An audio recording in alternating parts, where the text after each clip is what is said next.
بسم اللہ الرحمن الرحیم نحمده ونصلی ونسلم علی رسولہ الکریم اما بعد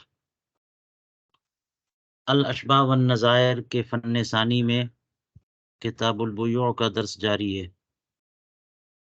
آج بھی کچھ اہم مسائل بطور ضوابط پیش کر رہے ہیں اور ان کے ساتھ ان کے استثناءات۔ توجہ شرط ہے ان دقیق مسائل کو سمجھنے کے لیے۔ چلیے دیکھیے، کہتے ہیں اذا اختلف المتبايعان فی الصحۃ والفساد والبطلان فالقول لمدعی البطلان۔ یہ ایک ضابطہ بتا رہے ہیں کہ خرید فروخت کرنے والے دو حضرات جو ہوں ان کا اختلاف ہو جائے بے کی صحت اور بطلان میں، ایک کہے کہ بے صحیح ہوئی ہے، دوسرا بندہ کہے کہ بے باطل ہوئی ہے، تو کس کی بات مانی جائے گی؟ بطلان کا دعویٰ کرنے والے کی بات مانی جائے گی، جیسا کہ فتاوی بزازیہ میں ہے۔ لیکن آگے کہا فی الصحتی والبطلان، جو اوپر ہے اسی پر عطف ہے وفی الصحتی والفساد، یعنی اگر دونوں پارٹی کا اختلاف ہو جائے صحت و بطلان میں تو یہ مسئلہ ہے، لیکن اختلاف اگر صحت و فساد میں ہے تو معاملہ بدل جائے گا، تو پھر بات جو ہے بطلان کا دعویٰ کرنے والے کی نہیں مانی جائے گی بلکہ مدعی صحت کی مانی جائے گی۔ ایسا ہی فتاوی خانیہ میں اور فتاوی ظہیریہ میں لکھا ہے۔ دونوں مسئلوں کا حوالہ بھی انہوں نے دے دیا۔ تو اب دیکھیے، آپ کو تو ہدایہ پڑھنے سے باطل اور فاسد کا فرق سمجھ میں آ گیا ہوگا۔ اصلاً باطل اسے کہتے ہیں کہ جس کا وجود ہی نہ ہو، سرے سے وہ معدوم، یعنی بے ہوئی ہی نہیں، اور فاسد بے اسے کہتے ہیں کہ موجود تو ہو گئی لیکن اس کے اندر صحت میں کمی ہے، نقص ہے، نقص کے ساتھ وہ موجود ہوئی ہے، تو اسے بے فاسد کہتے ہیں۔ اسی لیے بے فاسد میں قبضے کے ذریعے ملکیت ثابت ہو جاتی ہے، یہ اور بات ہے کہ وہ ملک خبیث ہو۔ تو اس لیے آپ کہتے ہیں کہ فرق ذرا دیکھ لیجئے، صحت و بطلان میں اگر اختلاف ہو گیا تو بطلان کا دعویٰ کرنے والے کی بات مانی جائے گی، اور صحت و فساد میں اگر اختلاف ہوا تو فساد والے کی بات نہیں مانی جائے گی، صحت کا جو دعویٰ کر رہا ہے اس کی بات مانی جائے گی۔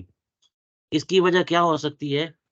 وجہ یہ ہو سکتی ہے کہ صحت و بطلان جو ہے اس میں بطلان چونکہ معدوم بے ہوتی ہے، یعنی بے کا وجود ہی نہیں ہوتا، تو یہ اصل ہے۔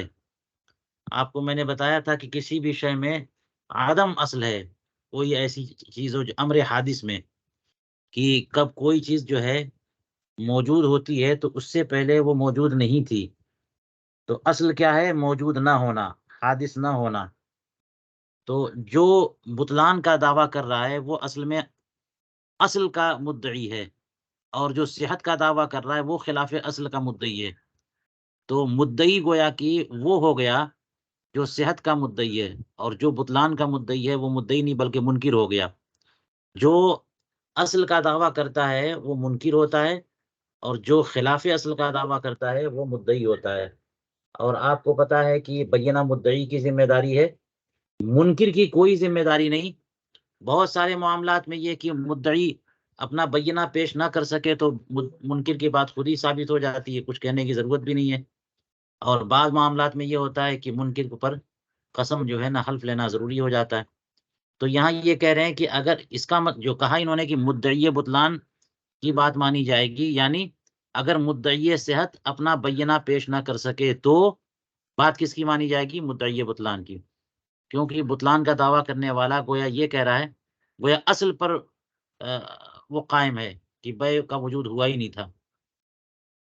لیکن اگر یہی اختلاف صحت و بطلان کے بجائے صحت و فساد کا ہو، ایک کہے کہ بے صحیح ہوئی تھی، دوسرا کہہ رہا ہے بے فاسد ہوئی تھی، تو یہاں پر فساد والے کی بات نہیں مانیں گے، صحت والے کی بات مان لیں گے، کیونکہ یہ دونوں تو خلاف اصل ہے نا، یہ دونوں خلاف اصل۔ بے اصل میں موجود تھی ہی نہیں، اب اس کے بعد بے کا وجود ہوا، تو ایک کہہ رہا ہے کہ بے فاسد ہوئی، دوسرا کہہ رہا ہے کہ بے صحیح ہوئی، تو اصل کا پر جو ہے نا قائم تو کوئی بھی نہیں ہے کہ بے موجود ہی نہیں ہوئی، دونوں کہہ رہے ہیں بے موجود ہوئی، لہٰذا اب کس کی بات مانی جائے گی؟ تو صحت والے مدعی کی بات مانی جائے گی۔ وجہ یہ ہے جو ہماری سمجھ میں آتی ہے کہ بلکہ اس کی طرف اشارہ بھی جو ہے سابقہ دروس میں گزرا کہ عرف اور متعارف کی بنیاد پر اس پہلو کو ترجیح حاصل ہوتی ہے، کیونکہ عموماً لوگ عقد کرتے ہیں تو صحیح عقد کرتے ہیں، اسی کی طرف توجہ رکھتے ہیں، کوئی بندہ فاسد عقد کرنا نہیں چاہتا اور نہ بلا وجہ میں فاسد عقد کرے گا، لہٰذا عموماً لوگ جو ہے وہ صحیح عقد کرتے ہیں تو صحت پر محمول کریں گے۔ یہ بھی وجہ ہے کہ ایک عاقل اور بالغ کے تصرف کو یا اس کے عمل کو حتی الامکان صحت پر محمول کرنا چاہیے۔ کیا وجہ ہے کہ اس کو فساد پر محمول کریں؟ جب تک کہ کوئی دوسری وجہ نہ پائی جائے، اس لیے صحت اور فساد کا اختلاف ہو گیا تو صحت کو ترجیح ہونی چاہیے اس وجہ سے۔ چلیے اب یہاں پر آخر میں کہا الا فی مسئلۃ فی اقالۃ فتح القدیر، یہ استثناء آ گیا۔ تو سوال یہ ہے کہ استثناء ہے کس سے؟ مستثنی منہ کون ہے؟ تو مستثنی منہ یہ صحت و فساد والا معاملہ ہے کہ اگر خرید و فروخت کرنے والے بائع اور مشتری کا اختلاف ہو گیا، ایک کہہ رہا ہے کہ بے صحیح ہوئی، دوسرا کہہ رہا ہے کہ بے فاسد ہوئی، تو جو صحت کا دعویٰ کر رہا ہے اسی کی بات مانی جائے گی۔ اسی سے استثناء ہے الا فی مسئلۃ فی اقالۃ فتح القدیر، کہ مگر ایک مسئلے میں جو کہ فتح القدیر میں اقالے کے بارے میں مذکور ہے، اور وہ یہی مسئلہ ہے۔ کیا مسئلہ ہے؟ دیکھ لیجیے، توجہ۔ لو ادعى المشتری انه باع المبيع من البائع باقل من الثمن قبل النقد وادعى البائع الاقالة فالقول للمشتری، مشتری نے دعویٰ کیا کہ اس نے مبیع کو بائع کو واپس بیچ دیا ہے جس سامان پر خریدا تھا اس سے کم پر اور پیسہ دینے سے پہلے یہ مشتری دعویٰ کر رہا ہے جی۔ اس کا مطلب کیا ہوا کہ زید بیچ رہا ہے سامان، مشتری بکر خرید رہا ہے، اب اس کے بعد بکر نے مال خریدنے کے بعد اور اس مال پر قبضہ کرنے کے بعد اس کو واپس زید کو بیچ دیا، بائع کو بیچ دیا وہی سامان، اور کتنے میں بیچا؟ مثال کے طور پر 1000 میں خریدا تھا، 800 میں بیچ دیا، بھی اقل من الثمن کہہ رہے ہیں نا۔ 1000 میں کوئی سامان خریدا مشتری نے بائع سے، اور قبضہ کرنے کے بعد اسی سامان کو واپس اسی بیچنے والے کو بیچ دیا کم پیسے میں، 800 میں مثلا۔ اور کب بیچا؟ قبل النقدی، یعنی جب خریدا تھا اس وقت اسے پیسے دینے تھے، پیسہ ابھی دیا نہیں ہے، مال پر قبضہ کر لیا، پیسہ دیا نہیں، 1000 میں خریدا تھا، 1000 دیا نہیں، گویا کہ بعد میں دے دیں گے، اور دینے سے پہلے اس نے وہی سامان اٹھا کر کے اسی بائع کو بیچ دیا اور کم میں بیچ دیا، 800 میں بیچ دیا، اب کیا ہوگا؟ تو یہ بات میں یہیں بتا دوں کیونکہ مسئلہ ذرا گنجلک ہے کہ اس طرح کی بیع فاسد ہوتی ہے۔ ہدایہ میں صریح جزیہ موجود ہے کہ اس طرح کی بیع کیا ہوتی ہے؟ فاسد ہوتی ہے جی۔ اور اس کی وجہ کیا ہے؟ ہدایہ میں اور فتح القدیر میں اس کی پوری تفصیل موجود ہے، آپ دیکھ سکتے ہیں۔ بائع نے ایک سامان مشتری کو بیچا، مشتری نے وہ خرید لیا، سامان رکھ بھی لیا، ابھی پیسہ نہیں دیا، پیسہ دینا اگر نہ دیں تب بھی بیع ہو جاتی ہے، یعنی بعد میں دیں گے، تو پیسہ جو ہے مشتری کے ذمہ دین ہو جاتا ہے اور ملکیت ثابت ہو جاتی ہے مبیع پر۔ تو سامان لے لیا، پیسہ نہیں دیا ابھی، اور سامان لینے کے بعد کل کو وہی سامان الٹا اسی بائع کو بیچ دیا، جتنے میں خریدا تھا اس سے کم میں، 1000 میں خریدا تھا، 800 میں بیچ دیا، تو اس کو بیع فاسد کیوں کہا گیا؟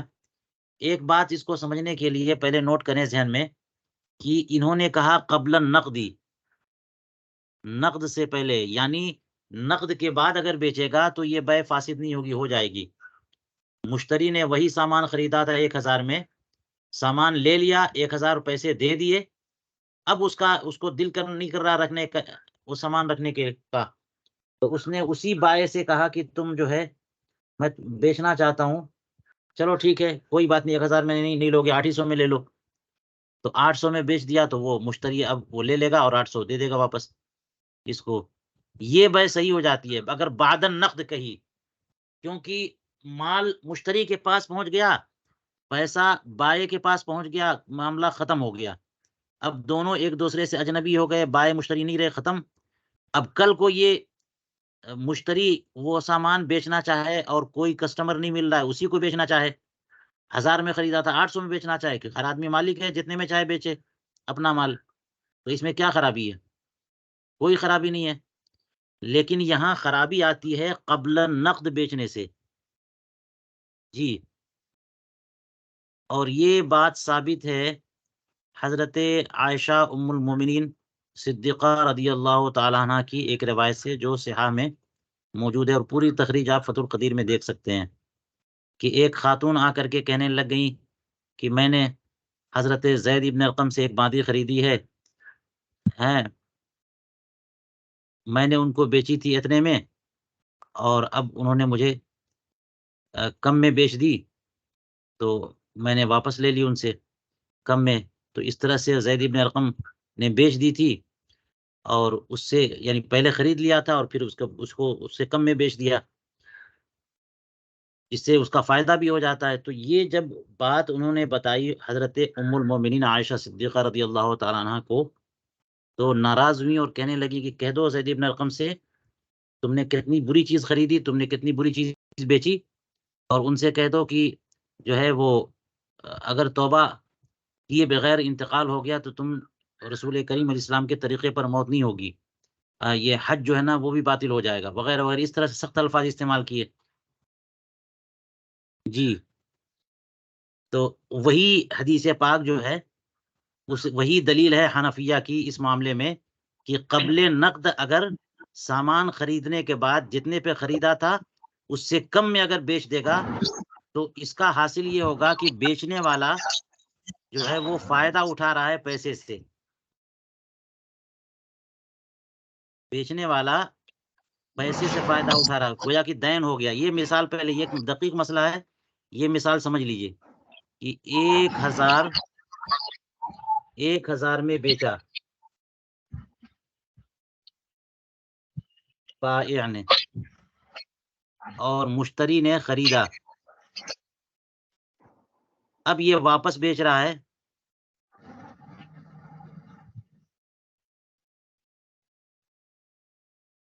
800 میں، تو 200 کا فرق پڑ رہا ہے، اور مشتری نے ابھی 1000 روپے دیے نہیں تھے، اور اب یہ جو ہے بیچ دیا 800 میں، تو بائے اب 800 واپس دے گا۔ اس کا مطلب یہ ہوا کہ 1000 جو دین ہے بائے کا مشتری کے ذمے، غور کریے، یہ تو دین ہو گیا نا مشتری کے ذمے بائے کے لیے، وہ دین کا فائدہ اٹھا رہا ہے کون؟ یہی بائع، کہ اب یہ 800 میں بیچے گا تو الٹا اس کو سامان بھی ملے گا اور 200 روپے بھی ملیں گے، بائع کو وہی سامان واپس بھی مل جائے گا اور 200 روپے بھی مل جائیں گے، تو یہ 200 روپے جو ایکسٹرا ملے وہ کس چیز کا عوض ہے؟ سامان تو جیسا گیا تھا ویسی واپس آ گیا، تو 200 روپے کس چیز کے آئے؟ یہ 200 روپے اس دین کے بدلے میں آئے، جو پیسہ ابھی مشتری کے پاس ہی تھا، اس کے پاس آیا نہیں تھا، وہ دین تھا، تو دین کے بدلے میں جو پیسہ آئے گا وہ خالی یعنی عوض ہو۔ تو ربا کے معاملے میں کیا ہوتا ہے کہ شبہ ربا بھی ربا سے ملحق ہوتا ہے، اس لیے یہ جو ہے نا ربا کا حکم اس میں آئے گا اور یہ حرام ہو جائے گا، اس لیے کہتے ہیں ہمارے نزدیک کہ قبل نقد اگر واپس وہی سامان مشتری اسی بائع کو بیچے گا اور کم سامان میں بیچے گا تو یہ ناجائز ہے، یہ بے فاسد ہے۔ اب یہ بات سمجھ میں آ گئی، بِأَقَلَّ مِنَ الثَّمَن کی بات بھی یاد رکھیے، کہ اگر سمن جس سمن میں خریدا ہے اس سمن سے کم بھی بیچے گا، 1000 پہ خریدا تھا 800 میں بیچا، تب یہ حکم ہے، اتنے ہی میں بیچا یا اس سے زیادہ میں بیچا یا کسی اور سامان سے بیچا، ان تمام صورتوں میں بیع درست ہوگی، کیونکہ وہ بیع صحیح مانی جائے گی۔ اتنے ہی میں بیچا تو مقاصہ مان لیں گے کہ کٹے پیٹے ہو گیا، چلو وہ سامان میرے پاس تھا، وہ اس کے پاس گیا، جو پیسہ تھا وہ واپس آیا، اتنے میں یا اس سے زیادہ میں بیچے تو نئی بیع ہو جائے گی۔ تو یہ معاملہ ہے کہ نقد سے پہلے اس ثمن سے کم میں جو ہے وہی سامان مشتری بائع کو واپس بھیج دے تو کیا ہوگا؟ یہ بیع فاسد ہے۔ مشتری نے اسی کا دعویٰ کیا، چلیے اب آگے پڑھیے، کہ مشتری نے اسی کا دعویٰ کیا کہ میں نے تو جو ہے قبل نقد جتنے میں سامان لیا تھا اس سے کم میں بائع کو بیچ دیا، اور بائع اب کیا دعویٰ کر رہا ہے کہ نہیں نہیں نہیں نہیں، بیچا نہیں ہے، یہ اقالہ ہوا ہے۔ وَادَّعَ الْبَائِعُ الْإِقَالَةَ، بائع نے اقالے کا دعویٰ کیا کہ وہ بیچا نہیں۔ اچھا، اقالے میں کیا ہوگا؟ اقالے میں تو یہ ہوگا کہ میں نے سامان بیچا اور اب جو ہے مشتری لینے کے لیے تیار نہیں ہے، تو اسی بیع کو کینسل کر دیا، تو سامان ہمارے پاس اور پیسہ ان کے پاس، تو جتنے سمن پہ بیچتے ہیں اقالے میں کیا ہے، وہی سمن واپس جاتا ہے مشتری کے پاس، اور سمن تو ابھی دیا نہیں تھا اس نے، تو سمن اسی کے پاس رہ گیا، مال واپس وہاں پہنچ گیا۔ تو اقالے میں یہ ہوگا کہ اتنا ہی پیسہ واپس جائے گا۔ جی، تو اگر یہ اختلاف ہوا، مشتری نے دعویٰ کیا کہ میں نے قبل نقد جتنے سمن میں خریدا تھا اس سے کم میں بیچا ہے اسی بائع کو، بائع کہہ رہا ہے کہ نہیں نہیں نہیں، بیچا نہیں، انہوں نے اقالہ کیا ہے، اب بات کس کی مانی جائے گی؟ یہاں کہہ رہے ہیں فالقول للمشتری، بات کس کی مانی جائے گی؟ مشتری کی مانی جائے گی، حالانکہ مشتری مدعی فساد ہے۔ دیکھیے، مع انہ یدعی الفساد، یدعی فساد العقد، حالانکہ مشتری جو ہے مدعی فساد ہے، اور آپ اوپر پڑھ چکے یہاں پر کہ صحت و فساد میں اگر اختلاف ہو تو بات کس کی مانیں گے؟ بولیے،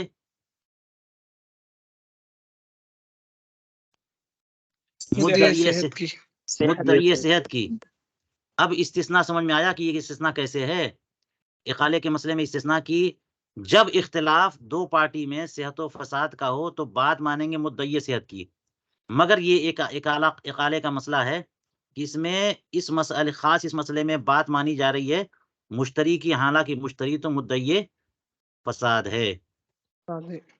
چلیے، یہ پورا مسئلہ آپ کو سمجھ میں آ گیا ہوگا کہ کوئی سامان کوئی بیچتا ہے اور خریدار پھر وہی سامان جتنے میں لیا اس سے کم میں واپس بیچتا ہے، اس کا پیسہ نہیں دیا تھا، تو یہ بیع فاسد ہوتی ہے۔ لیکن کہتے ہیں کہ اگر یہی معاملہ قلب پر رہا الٹا، ولو کانا علی القلب تحالفا، تحالفا نہیں ہے تحالفا، اگر یہی معاملہ الٹا ہو گیا، یعنی یہاں پر مشتری جو ہے کم ثمن میں بیچنے کا مدعی ہے اور بائع دعویٰ کر رہا ہے کہ نہیں اقالہ ہوا، الٹا ہو گیا کہ الٹا، یعنی بائع اقالے کا دعویٰ نہیں کر رہا ہے، مشتری اقالے کا دعویٰ کر رہا ہے۔ جو دعویٰ بائع کا ہے وہ مشتری کر رہا ہے، اور جو دعویٰ مشتری کا ہے وہ بائع کر رہا ہے۔ مشتری نے کہا کہ میں نے اقالہ کیا ہے، میں نے بیچا نہیں ہے کم میں، میں نے اقالہ کیا ہے، اور بائع کہہ رہا ہے کہ نہیں نہیں، انہوں نے جو ہے مجھے واپس کم میں بیچا ہے، تو ایسی صورت میں جو ہے کہتے ہیں تحالفا، دونوں کو حلف اٹھانا پڑے گا۔ یہ مسئلہ ہے، یہ مسئلہ آ کر کے یہاں مکمل ہو گیا۔ چلیے، تو اب یہ اس کی توضیح باقی رہ گئی کہ یہاں پر حلف کیوں ہے۔ حلف یہاں پر اس لیے ہے کہ ایک منصوص مسئلہ ہے، ایک مسئلہ منصوص ہے کہ جب اختلاف قدر ثمن میں ہو تو دونوں کو حلف لینا ہے، بینہ اور کا معاملہ نہیں ہے۔ اگر دونوں پارٹی کا اختلاف کیا ہو گیا، بائع کا اور مشتری کا بیع کے بعد اختلاف ہو گیا کہ کتنے پیسے پہ بیع ہوئی، کتاب خریدی، زید نے بیچی، بکر نے خریدی، اب زید کہتا ہے کہ میں نے 100 میں بیچی، بکر کہتا ہے کہ تم نے 50 میں بیچی، تو مقدار ثمن پر اختلاف ہو گیا۔ جیسی صورتوں میں منصوص مسئلہ ہے کہ بینہ نہیں بلکہ دونوں کو حلف لینا ہے، اور اگر دونوں جو حلف نہیں لے گا تو دوسرے جو حلف لے لے گا اٹھا لے گا اس کے حق میں فیصلہ ہو جائے گا، اور جو نہیں لے گا اس کے خلاف فیصلہ ہو جائے گا۔ دونوں نے اگر حلف لے لیا تو پھر بیع کو فسخ کر دیں گے۔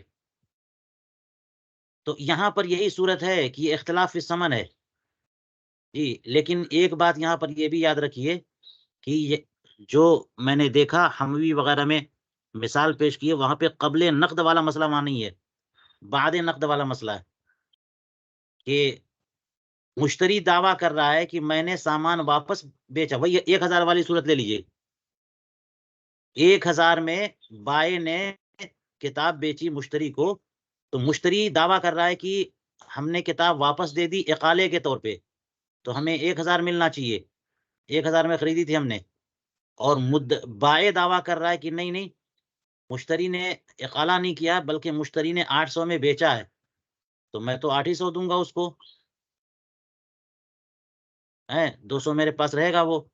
اس طرح سے تو کہتے ہیں کہ یہاں چونکہ بعد نقد کا معاملہ ہے تو بے جو ہے وہ صحیح ہو گئی، لیکن یہاں پر جو ہے دونوں کا حاصل معلوم کریں گے تو حاصل یہی ہے کہ یہ اختلاف جو ہے مقدار ثمن میں اختلاف ہو گیا.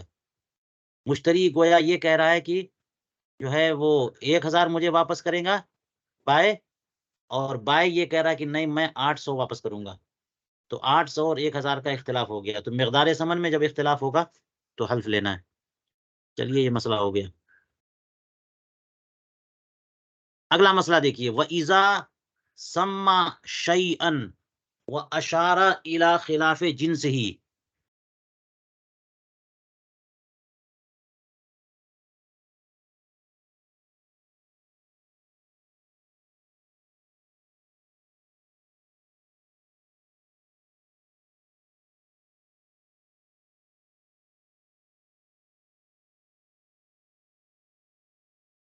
چلیے کہہ رہے ہیں وَإِذَا سَمَّى شَيْئًا وَأَشَارَ إِلَى خِلَافِ جِنسِهِ. یہ بھی مسئلہ دیکھیے کہ جب بائع نے جو ہے وہ کسی چیز کا نام لیا، متعین کیا کہ یہ چیز بیچ رہا ہوں میں، اور اشارہ کیا دکھانے کے ٹائم کسی ایسی چیز کا جو مسمہ کی جنس کے خلاف شے تھی، خلاف جنس کی طرف. جیسے کہ بیچتے وقت اس نے یاقوت بیچنے کا نام لیا تھا اور دکھایا شیشہ. تو یاقوت اور شیشہ یہ دونوں اپنی جنس کے اعتبار سے بالکل الگ الگ چیز ہیں. ایسا نہیں کہ جنس میں دونوں کی جنس ایک ہے اور نوع اور وصف میں فرق ہے، نہیں نہیں، چیز ہی بالکل الگ الگ ہیں. تو نام لیا یاقوت کا اور دکھا دیا شیشہ، بل بیع باطل، تو یہ بیع باطل ہے جی. لکون ہی بیع المعدوم، اس لیے کہ لکون ہی بیع المعدوم، اس لیے کہ یہ بیع معدوم ہے. بیع معدوم کیوں ہے؟ اس لیے کہ نام لیا ہے یاقوت کا اور جو چیز دکھا رہا ہے وہ شیشہ ہے، یعنی یاقوت نہیں ہے. تو گویا یہاں پر اشارہ لغو ہو گیا. جو چیز بیچ رہا ہے وہ کہہ رہا ہے کہ میں نے یاقوت بیچا آپ کو 1000 میں، کہا دکھاؤ، تو یہ دکھا دیا، تو وہ تو یاقوت نہیں ہے، تو یاقوت معدوم ہے. تو معدوم کی بے ہوئی، اور معدوم کی بے جو ہے نا فاسد نہیں بلکہ باطل ہوتی ہے جی. وَاخْتَلَفُوا فِيمَا إِذَا سَمَّى حَرَوِيًّا وَأَشَارَ إِلَى مَرْوِيٍّ قِيلَ بَاطِلٌ فَلَا يُمْلَكُ بِالْقَبْضِ وَقِيلَ فَاسِدٌ كَذَا فِي الْخَانِيَةِ. کہتے ہیں کہ اس معاملے میں اختلاف ہے فقہائے کرام کا کہ اگر نام حروی کپڑے کا بتایا اور اشارہ مروی کپڑے کی طرف کیا تو یہ بے باطل ہے یا فاسد ہے. ایک قول یہ ہے کہ یہ بے باطل ہے، لہٰذا قبضے سے ملکیت ثابت نہیں ہوگی. دوسرا قول یہ کہ یہ بے فاسد ہے، لہٰذا قبضے سے ملکیت ثابت ہو جائے گی. قضا فی الخانیہ جی. تو یہ اوپر ابھی مسئلہ بتایا کہ جس چیز کو کا نام لیا مبی کے طور پہ، دکھایا کوئی دوسری چیز، جو دوسری چیز جو ہے نا وصف میں الگ نہ ہو اور نوع میں الگ نہ ہو بلکہ جنس ہی میں الگ ہو جائے، تو اسے معدوم کی بے قرار دیں گے. اور اگر صرف جو ہے وہ نوع میں الگ ہو تو یہ معدوم کی بے نہیں ہے، نام تو اسی کا لیا تھا لیکن جو ہے نا وہ نوع کوئی اور پیش کر دی، تو اس میں بے فاسد ہونی چاہیے.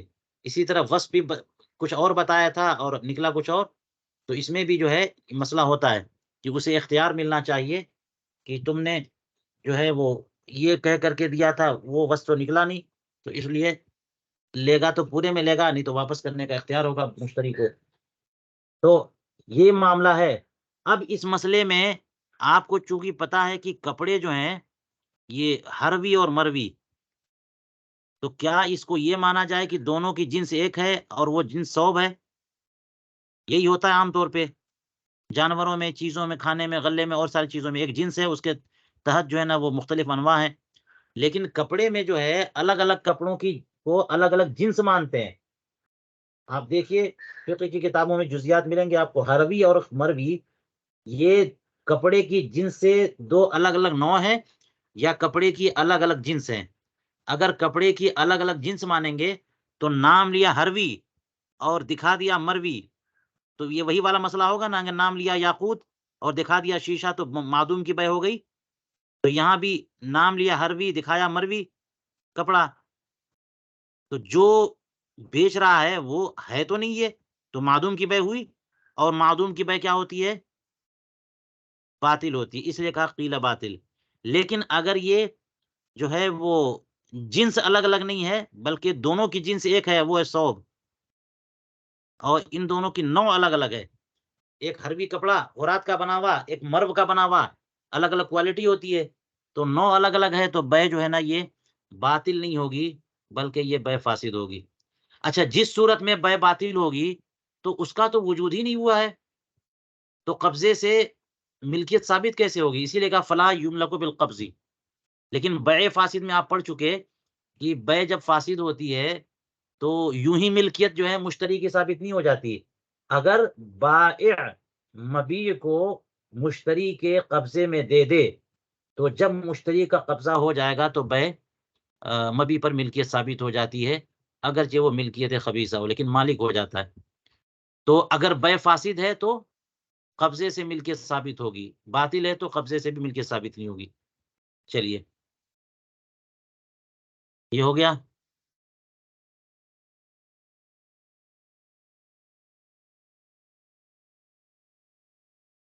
اب دیکھیے کل عقد اعید وجدد فإن الثانی باطل، یہ بھی ایک ضابطہ دیکھیے، ہر عقد جو دوبارہ کیا جائے اور اس کی تجدید کی جائے تو دوسرا باطل ہے، جی دوسرا باطل ہے۔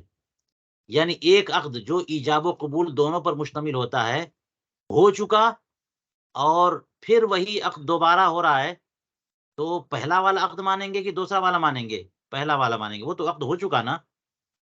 جب ایک عقد جو ہے پہلا والا ایجاب و قبول ہو چکا، ساری شرطیں موجود تھیں، سارے ارکان موجود تھے، پھر تو وہ نافذ ہو چکا۔ جب نافذ ہو چکا تو اسی کو ریپیٹ کریں گے، تو لغو تو دوسرا والا ہوگا، جی۔ اچھا، یہاں پر یہ ذہن میں رہے کہ یہ عقد کے بارے میں بول رہے ہیں، عقد جو ایجاب و قبول دونوں پر مشتمل ہوتا ہے۔ اس سے پہلے آپ نے جو ہے وہ ایک اور پڑھ لیا، یہ دیکھیے تکرار المبتل، تکرار الایجاب مبتل للاول، یہ آپ نے پڑھ لیا۔ ایجاب اگر ریپیٹ کرتے ہیں تو پہلا والا ایجاب باطل ہوتا ہے، یہاں الٹا ہے نا۔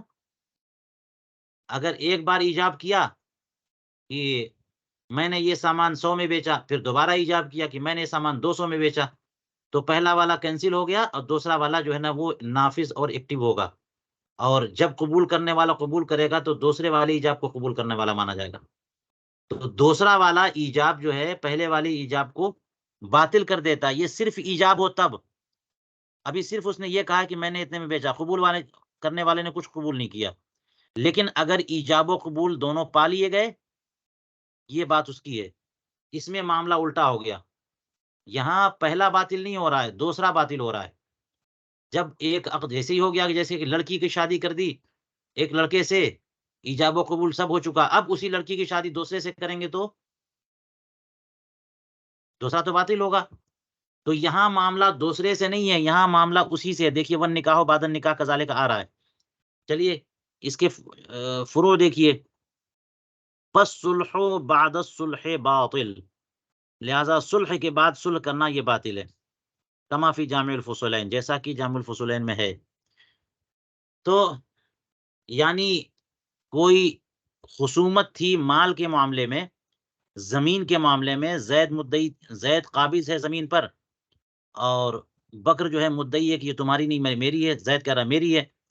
اب وہ دفع بلا کے لیے زید جو ہے وہ تیار ہو گیا کہ چلو چھوڑو، تم جو ہے نا ایسا کرو کہ 1 لاکھ روپے لے لو اور اپنا دعویٰ ہٹاؤ. تو بکر جو ہے وہ تیار ہو گیا، ٹھیک ہے 1 لاکھ روپے دے دو. تو یہ صلح جو ہوتی ہے نا یہ بے کے درجے میں ہو جاتی ہے، گویا کہ بکر 1 لاکھ میں وہ زمین بیچ رہا ہے، ہو گئی.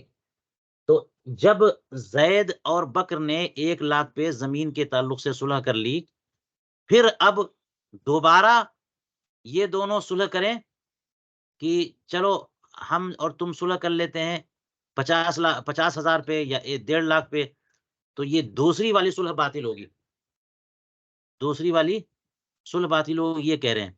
لیکن یہ جو ہے یہاں پر آپ دیکھیے گا تو ایک اضافہ کیا ہے، حموی وغیرہ نے بتایا، یہ ایک صلح کے بعد دوسری صلح باطل جو ہوتی ہے وہ تب باطل ہوتی ہے جبکہ پہلے صلح میں ابراء ہوا ہو.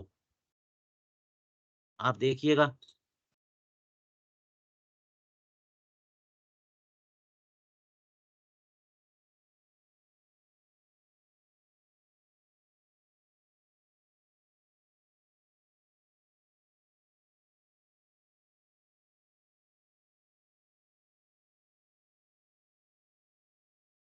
یہ ہے.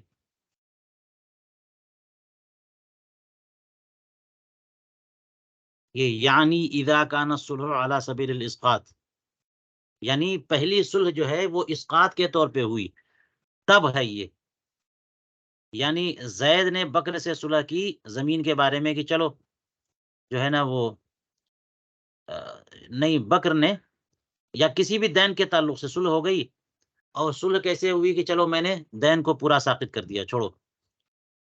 زید کہہ رہا تھا کہ تم پر جو ہے میرا 1 لاکھ روپیہ قرض ہے، اور زید نے کہا، بکر نے کہا کہ نہیں 50,000 ہیں. تو اگر زید جو ہے صلح کر لے وہ اسقاط کے طور پہ کہ چلو جو ہے وہ 50,000 میں معاف کرتا ہوں، 50 ہی دو، تو یہ جو صلح ہوئی وہ اسقاط ہے نا، ابراء. جب اسقاط ہے، پہلی صلح اسقاط ہے، تو پھر اب اس کے بعد کہیں گے کہ نہیں نہیں چھوڑو، ہم صلح کرتے ہیں 80,000 پہ. تو اسقاط کے بعد جو دوسری صلح ہوگی وہ معتبر نہیں ہوگی. دیکھیے یہاں کیا کہہ رہے ہیں، جیسا کہ خلاصۃ الفتاوی میں ہے کہ مراد بھی الصلح الذی هو اسقاط، اما اذا كان الصلح عن عوض ثم اصطلح على عوض آخر فالثانی هو الجائز. ایک معاوضے پر صلح ہوئی تھی، پھر دوبارہ کسی دوسرے معاوضے پہ صلح ہوئی تو دوسری والی جائز ہے، اور پہلی والی فسخ بھی نہیں ہوگی. نہیں، یہ دوسری والی پہلے والے کو فسخ نہ کرے گی. یہاں پہ دیکھ لیا آپ نے. تو صلح بعد الصلح میں دوسری والی صلح باطل ہے جبکہ پہلی والی صلح ابراء کے طور پر ہو. دوسری فرا دیکھیے، ون نکاح بعد النکاح کذالک، نکاح کے بعد نکاح جو ہے یہ باطل ہے. ایک نکاح ہو چکا، ایجاب و قبول پورا، اس کے بعد دوبارہ نکاح ہو رہا ہے تو دوسرا نکاح باطل ہے. یہ وہ بات نہیں جو میں نے ابھی بتائی آپ کو، وہ تو بالکل آسان سی بات ہے کہ زید کا نکاح نہیں، ہندا کا نکاح زید سے ہو گیا، اب ہندا دوبارہ بکر سے نکاح کر رہی ہے تو دوسرا تو بالکل باطل ہے، وہ منکوحہ سے نکاح ہو رہا ہے. یہ بات ہے اسی کا نکاح اسی سے.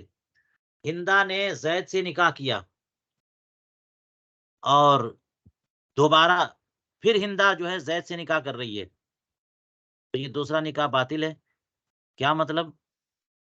یہ تو تجدید نکاح ہے. باطل ہونے کا مطلب یہ ہے کہ ہندا نے اگر زید سے نکاح کیا اور 1,000 درم مہر تھا، اب دوبارہ نئے گواہوں سے نکاح کیا اور پھر وہ مہر جو ہے نا 1,500 رکھا یا 2,000 رکھا، تو یہ دوسرا والا نکاح لغو ہے، باطل ہے. یعنی وہی پہلا مہر جو ہے وہی ذمے میں ہے زید کے، یہ دوسرا مہر نہیں ہے، کما فی الکنیہ، یہ مطلب ہے. اسی لیے آپ لوگ مسائل پڑھتے ہوں گے تکفیر کے مسئلے میں کہ زید جو ہے ہندا سے نکاح کیا، اس کے بعد اس نے کوئی کلمہ کفر بک دیا، کوئی جرم کر دیا، تو ان تمام مسائل میں آپ پڑھتے ہوں گے کہ تجدید نکاح، تجدید ایمان، تجدید نکاح کی ضرورت ہے. تو تجدید نکاح جو ہے وہ صرف تجدید ہے، یعنی پہلا نکاح ختم نہیں ہوتا ہے. جی، اور یہ عموماً جو ہے یہ ضروریات اہل سنت کے انکار پر، گمراہی کے معاملے میں کہتے ہیں تجدید ایمان، تجدید نکاح کرے تو نئے مہر پہ نکاح کی ضرورت نہیں ہوتی ہے، بلکہ محض گواہوں کی موجودگی میں نکاح کی ضرورت ہوتی ہے۔ لیکن اگر کوئی بندہ جو ہے نا کفر کر دے، یعنی ضروریات دین میں سے کسی ضروری دینی کا انکار کر دے، تو اسلام ہی ختم ہو جاتا ہے، تو نکاح باطل ہو جاتا ہے۔ اب اس لیے وہاں لکھا جاتا ہے کہ نئے سرے سے نئے مہر پر نکاح کریں، تو اب یہ نئے مہر پہ نکاح، یہ مطلب ہے۔ چلیے اور دیکھیے، کہتے ہیں والحوالہ بعد الحوالۃ باطلۃ، حوالے کے بعد حوالہ یہ بھی باطل ہے۔ یہ چند مثالیں ہو گئی ہیں۔ عقد جب دوبارہ کیا جائے تو دوسرا والا باطل ہوتا ہے، تو جب جو ہے وہ محیل نے جو ہے محال علیہ پر جب حوالہ کر دیا کسی دین کا، اب اس کے بعد وہ کسی اور پر حوالہ کر رہا ہے، تو یہ حوالہ دوسرا والا باطل ہے۔ کما فی التلقیح، جیسا کہ تلقیح نامی کتاب میں مسئلہ مذکور ہے۔ والحوالہ بعد الحوالہ، اور یہ بھی جو ہے جیسا کہ علامہ حموی اور دیگر لوگوں نے صراحت کی، یہ تب ہے دوسرا والا حوالہ جو ہے وہ باطل کب ہے، جبکہ کسی دوسرے پر کریں تب۔ زید کے ذمے دین تھا بکر کا، اور بکر بار بار مطالبہ کر رہا ہے، تو زید نے کیا، زید کے پیسے خالد کے پاس تھے، تو اب کیا ہے کہ جب بکر بار بار زید سے مطالبہ کر رہا تھا تو اپنے دین کا حوالہ کر دیا خالد پر، جاؤ تم اس سے مانگ لو، اور خالد سے کہہ دیا کہ تم دے نہیں رہے ہو مجھے، چلو اس کو دے دو، یہ حوالہ ہے۔ تو اگر اسی حوالے کو جو ہے کسی دوسرے تیسرے بندے پر اگر حوالہ کر دے، ایک بار یعنی زید نے بکر کو کے دین کا حوالہ کر دیا خالد پہ، اور اس کے بعد اب جو ہے نا عبداللہ پہ حوالہ کر رہا ہے، تو یہ نقل ہو جاتا ہے، یعنی آخر مانگے گا کس سے وہ؟ ایک جب ذمے میں جا چکا تو دوسرے پر کیوں دے دیا وہ؟ تو یہ والا باطل ہے۔ لیکن اگر وہ حوالہ جس کے ذمے کیا تھا اسی کے ذمے دوبارہ حوالہ کر رہا ہے تو یہ تاکید ہو گئی، یہ باطل نہیں ہے۔ یہ قید یہاں پر ملحوظ ہے، جیسا کہ علامہ حموی نے فرمایا۔ چلیے، الا فی مسائل، یعنی ہر عقد جس کا اعادہ اور تجدید کیا جائے وہ تو دوسرا والا باطل ہے۔ اس سے چند استثنائی مسائل دیکھیے۔ الاولی، پہلا استثناء، الشراء بعد الشراء صحیح۔ یہاں پہ تو کہا تھا نا کہ جب عقد دوبارہ کیا جائے تو دوسرا والا باطل ہے، اب اس مستثنیٰ یہ کہ جب ایک چیز خریدی اور اس کے بعد دوبارہ خریدی تو یہ صحیح ہے۔ الشراء بعد الشراء صحیح۔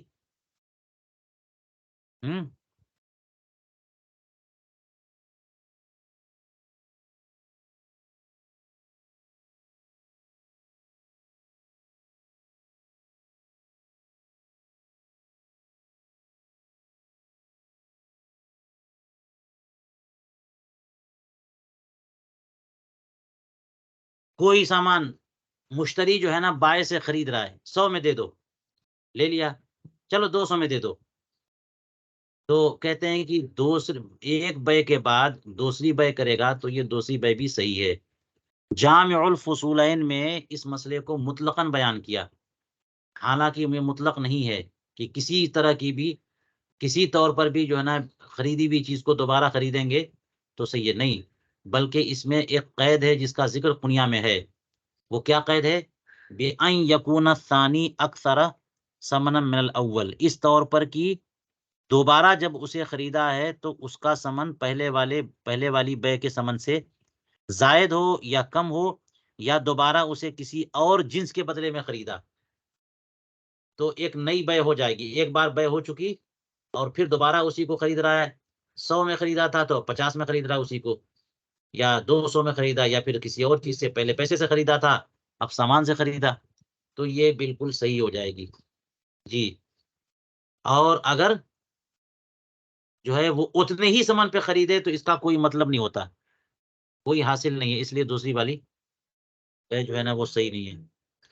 دوسرا استثنائی مسئلہ دیکھیے، الکفالۃ بعد الکفالۃ صحیحۃ لزیادۃ التوثیق، کفالہ کے بعد کفالہ صحیح ہے، یعنی گارنٹر بن گیا، کفیل بن گیا کہ چلو اگر وہ پیسہ نہیں دیتا تو میں دے دوں گا، ایک بار کہہ دیا اور پھر اس نے قبول بھی کر لیا، پھر دوبارہ کہہ رہا ہے کہ چلو وہ پیسہ نہیں دیتا تو میں دے دوں گا، تو یہ دوسری باطل نہیں ہے، صحیح ہے، لزیادۃ التوثیق، کیونکہ کفالہ کے بعد کفالہ اس میں تاکید ہو جاتی ہے، تو زیادتی توثیق و تاکید کے لیے، تو اس لیے یہ باطل نہیں ہے، برخلاف حوالہ کے اوپر کہہ چکے ہیں کہ حوالہ بعد الحوالہ باطل ہے، اس لیے کہ وہاں توثیق نہیں کہہ سکتے، وہاں پر نقل ہے، ایک دین جو کسی کے ذمے جا رہا ہے اب اسی کو اٹھا کر کے تیسرے کے ذمے کر دیا، تو آخر یہ مانگے گا کس سے؟ اس لیے جو پہلے کہہ چکا ہے اسی کے ذمے رہے گا، برخلاف حوالہ کے فإنہ نقل فلا یجتمعان، لہٰذا یہ دونوں جمع نہیں ہو سکتے، کما فی التلقیح۔ اچھا اب دیکھیے، وَأَمَّا الْإِجَارَةُ بَعْدَ الْإِجَارَةِ مِنَ الْمُسْتَأْجِرِ الْأَوَّلِ فَالثَّانِيَةُ فَسْخٌ لِلْأُولَىٰ، ہماری یہ سمجھ میں آ رہا ہے کہ یہ تیسری مثال ہے، اگرچہ یہاں لکھی نہیں، یہ استثنائی مثالیں بتایا نا، استثناء الاولا الثانیہ ہے، اب ایک مسئلہ اور کہتے ہیں کہ رہا اجارہ بعد الاجارہ، لیکن یہاں اس کو ثالثہ اس لیے نہیں کہا کہ یہاں پر یہ صحیح نہیں بلکہ یہ فسق ہے، چلیے کہتے وَأَمَّا الْإِجَارَةُ بَعْدَ الْإِجَارَةِ مِنَ الْمُسْتَأْجِرِ الْأَوَّلِ، اجارے پہ دے دیا، جو ہے پہلے اجارے پہ دیا تھا دوبارہ اجارے پہ دے دیا اسی کو جس کو اجارے پہ دیا تھا، جو مستاجر ہے موجر نے اسی پہلے والے مستاجر کو وہی جائیداد، وہی پراپرٹی، وہی سامان اجارے پہ دے دیا، ایک مکان تھا زید کا، زید نے بکر کو دے دیا کہ چلو 100 روپیہ مہینہ کرائے پہ، اب وہی زید اسی مکان کو پھر اسی بکر کو دے رہا ہے، چلو جو ہے وہ 200 روپیہ مہینہ کرائے پہ، تو یہاں پر کہتے ہیں کہ یہاں دوسری والی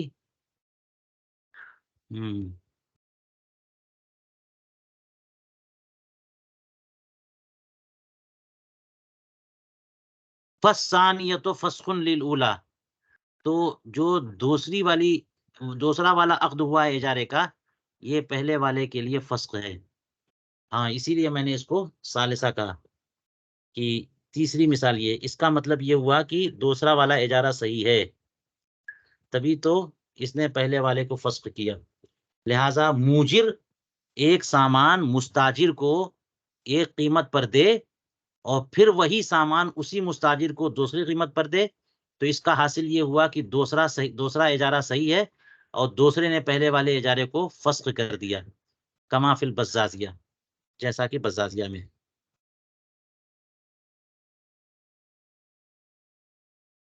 تو اگر اس کو استثناء مانیں گے، یعنی یہ کہ یہ بھی صحیح ہے، تو یہ ایک مثال ہو گئی، اور یہ پہلی والی مثال تھی، یہ دوسری مثال ہو گئی، یہ تیسری مثال بن جائے گی کہ دوسری والی بھی صحیح ہے تبھی تو پہلے والے کو فسخ کر رہی ہے، لیکن ایک توجہ ہو سکتی ہے کہ اس کو تیسرا مستثنی مسئلہ قرار نہ دیا، اس کی وجہ یہ ہو سکتی ہے کہ پہلے اور دوسرے جو ہے نا وہ بالکل صحیح ہیں، اور یہ تیسرا جو مسئلہ ہے یہ صحیح نہیں بلکہ یہ پہلے والے کو فسخ کرنا ہے، یہ پہلے والے کو فسخ کرنے کے مترادف ہے۔ چلیے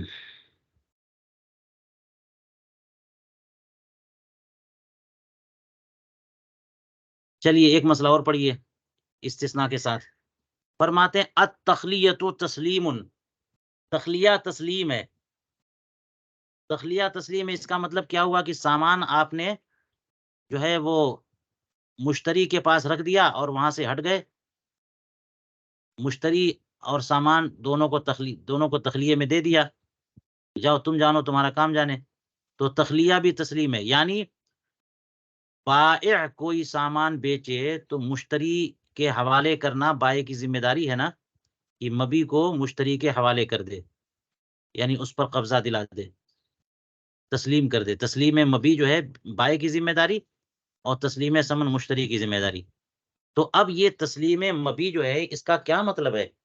آپ نے پڑھ لیا کہ اگر وہ منقول جائز سامان ہے تو اس کو ہاتھ میں دے، اور اگر جائیداد ہے وہ غیر منقول ہے تو بس یہ کہ دکھا دیا علاقے کو، زمین کو دکھا دیا اور وہاں سے ہٹ گئے، یہ بھی ہو گیا تسلیم۔ تو اسی طرح سے کہتے ہیں کہ تخلیہ جو ہے وہ تسلیم ہاتھ میں دینا ضروری ہمیشہ نہیں ہوتا ہے، سامان سامنے رکھ دیا اور وہاں سے ہٹ گئے تو یہ قبضہ دینا ہی ہو گیا۔ تو تخلیہ جو ہے وہ تسلیم مبی کے درجے میں ہے۔ اب اگر تخلیے کے بعد وہ سامان برباد ہوا تو بائع کا نہیں ہوا، بائع ضامن نہیں ہے، یہ مشتری کا ہوا ہے، تو تخلیہ تسلیم ہے، مگر استثناء یہاں سے دیکھیے چند مسائل کا استثناء ہے۔ پہلا مسئلہ یعنی تخلیہ جبکہ تسلیم نہ ہو، پہلا مسئلہ کیا ہے؟ قبض المشتری المبیع، قبض المشتری المبیع قبل النقد بلا اذن البائع ثم خلا بینہ و بین البائع لا یکون ردا لہ۔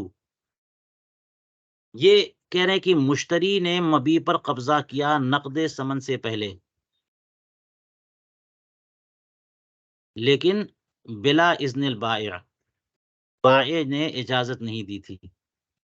مشتری نے مبی کو خریدا اور قبضہ بھی کر لیا، لیکن بائع کی اجازت کے بغیر قبضہ کیا پیسہ دینے سے پہلے۔ ثم خلا بینہ و بین البائع، اور پھر اس کے بعد جو ہے نا وہ سامان چھوڑ کے چلا گیا، اس سامان کو اور بائع کو جو ہے نا اکیلے چھوڑ دیا، اس نے تخلیہ دے دیا، وہیں سامان رکھ کر کے بائع کو اور سامان رکھ کر کے چھوڑ کے چلا گیا، تو یہ تخلیہ تسلیم ہے، یعنی واپس تسلیم مبی جو ہے بائع کو کر دیا اس نے۔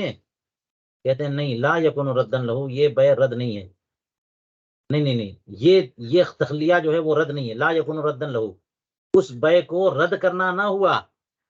مشتری نے قبضہ کر لیا تھا، ہاتھ میں لے لیا اور پھر وہیں چھوڑ کر کے بائع کو اور سامان دونوں کو چھوڑ کے چلا گیا، تو یہ تخلیہ تو کر دیا۔ تو کیا تخلیہ؟ مشتری نے تخلیے میں دے دیا سامان اور بائع دونوں کو، تو کیا بائع کو قبضہ دینا ہوا؟ کہ اگر قبضہ دے دے گا تو رد ہو جائے گا، کہتے نہیں ہے، یہاں قبضہ دینا نہیں ہوا۔ اس لیے اب سامان چھوڑ کے مشتری چلا گیا اور یہ سامان ضائع ہوگا تو مشتری کا ضائع ہوگا، یہ رد نہیں ہے، اور اس کی وجہ یہ ہے کہ یہ قبضہ نہیں ہے۔ اور قبضہ کیوں نہیں ہے؟ اس وجہ سے کہ اس کا قبضہ بھی درست نہیں ہوا۔ قبض المشتری المبی قبل نقد بلا اذن البائع، جب بائع کی اجازت کے بغیر مشتری نے قبضہ کیا تھا تو وہ اور سامان بھی نہیں دیا اس نے، ارے پیسہ بھی نہیں دیا تھا، تو یہ قبضہ درست قبضہ نہیں ہوا، لہٰذا اب وہ یوں ہی چھوڑ کے چلا جائے گا تو تخلیہ بھی یہ مبی کو بائع کے قبضے میں دینا نہیں ہوا، اس لیے رد نہیں ہے۔ یہ ایک مسئلہ ہو گیا۔ دوسرا مسئلہ دیکھیے، یہ آسان ہے، فی البیع الفاسد، تخلیہ جو ہے بیع فاسد میں تسلیم نہیں ہے، اسی لیے میں نے یہاں پہ لگا دیا لیس بتسلیم، علی ما صححہ العمادی۔